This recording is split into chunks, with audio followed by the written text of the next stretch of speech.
Diba, nasa Bible siya na pares yung mga animals na nagpunta sa art. So ayan guys, yung pares ng giraffe is camel, ano ba ito, turtle, ito guys yung mga animals na papunta na sila sa art. Ayan guys, it's very ayan guys, makikita nyo yan, Mr. and Mrs. Camel, hippopotamus, ayan guys, you name it. Ayan guys sila.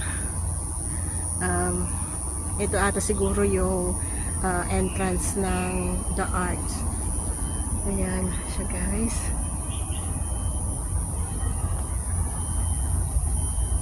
Ayan. So dito pa lang tayo guys sa sa labas ng